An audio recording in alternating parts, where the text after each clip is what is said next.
It is now in order to consider Amendment Number 2, printed in Part E of House Report 118-466. For what purpose does the gentleman from Iowa seek recognition? Madam Chair, I have an amendment at the desk. The clerk will designate the amendment. Amendment number 2, printed in Part E of House Report number 118-466, offered by Mr. Nunn of Iowa. Pursuant to House Resolution 1160, the gentleman from Iowa, Mr. Nunn, and a member opposed each will control 5 minutes. The chair recognizes the gentleman from Iowa. Thank you, Madam Chair. I yield myself as much time as I may consume. The gentleman is recognized. Iran is the largest sponsor of state terrorism. Their tactics of terror know no bounds, and they will stop at nothing to destroy our strongest allies in the Middle East. Indeed, a week ago today, we saw them unleash a barrage of weapons intended to kill thousands. Christians, Jews, Muslims. No discretion in between, but for a 99% repulse rate by Israel, America, and our allies, we stood firm. This is in the kinetic world. As an Air Force officer, we have done this many times, but we must also combat terrorism at its source, its funding.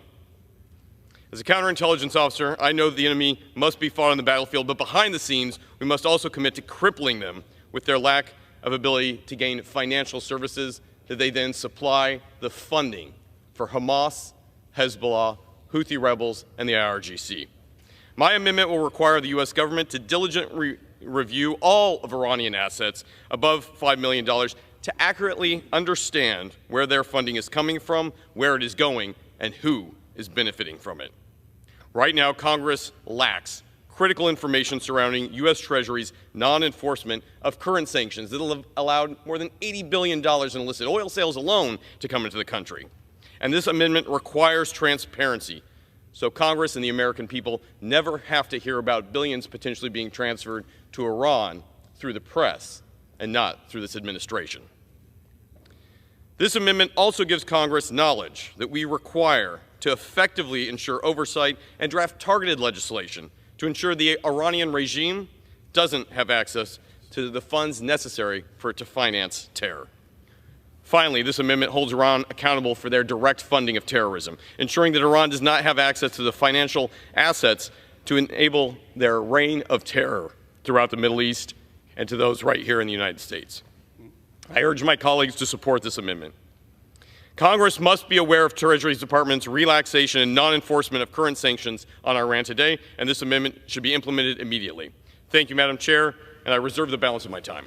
The gentleman from Iowa reserves. For what purpose does the gentleman from New York seek recognition? I rise to claim time in opposition to this amendment. The gentleman is recognized for 5 minutes.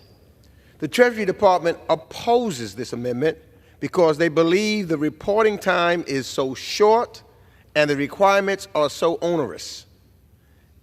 They believe it's so onerous that they will have to pull people away from doing the important work on finding illicit actors that should be sanctioned and make them work on this report. There is also concerns about business confidentiality here. And I'm guessing if there were more time, we could make changes in this bill. We could work together to make it more workable and strike a deal here. But given that this is up or down vote on the floor for an amendment now, I must oppose.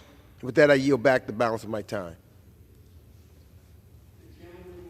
Back. The gentleman from Iowa is recognized. Thank you, Madam Chair. I appreciate the gentleman's comments. I would state the Constitution establishes Congress as a co-equal branch. Time delays alone cannot be the reason to not move forward immediately. And with that, I would yield my time for 30 seconds to the Chairman, Mike McCall from Texas, for his great work in defending Israel and supporting a sanctioned regime in Iran.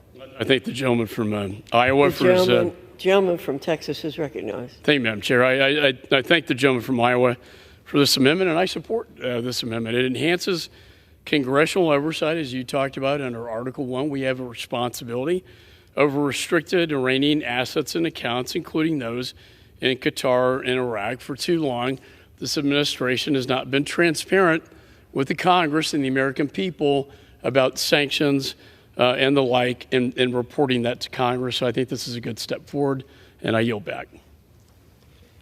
The gentleman from New York. The gentleman from Iowa is recognized. Thank you, Madam Chair. I yield 30 seconds to the gentleman from the great state of Arkansas, Mr. French Hill.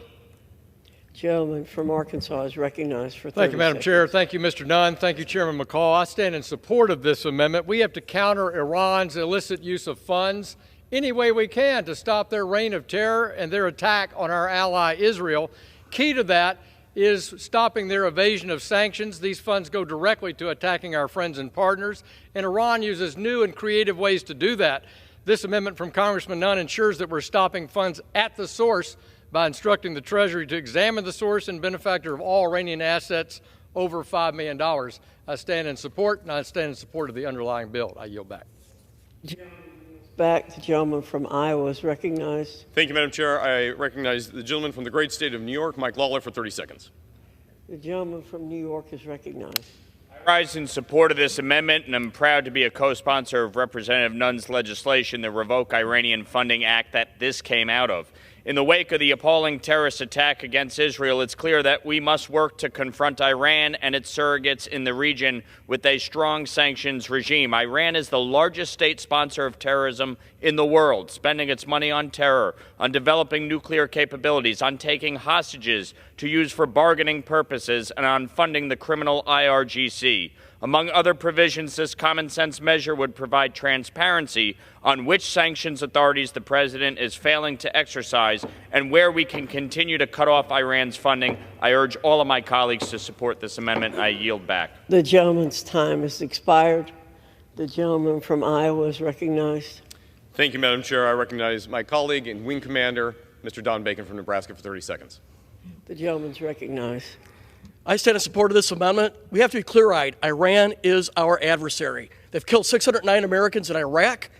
They've fueled and energized or armed the Hamas that conducted the attacks on 7 October. They armed the Hezbollah. They armed the Houthis. We should go after all of their assets. We should choke every dollar that we can, because every dollar they have fuels terrorism. I stand in support of Zach Nunn's amendment. Thank you. The gentleman from Iowa is recognized for 45 seconds. Thank you, Madam Chair. Today we stand at a crossroads on a precipice. The result is the effect of an Iranian regime that is directly threatening not just our allies in the Middle East, but has access to funds that directly threaten us. And so while I respect my colleagues on the other side of the aisle, I would ask that they come forward at this important juncture to make sure that these funds are restricted from the use of terrorism that flows directly to harm those American soldiers who lost their lives just months ago, fellow veterans and combat in arms. I thank the 9/11 families, the Foundation for Defense Funds, and all of those who have come forward to support this very important measure. With that, Madam Chairwoman, I reserve.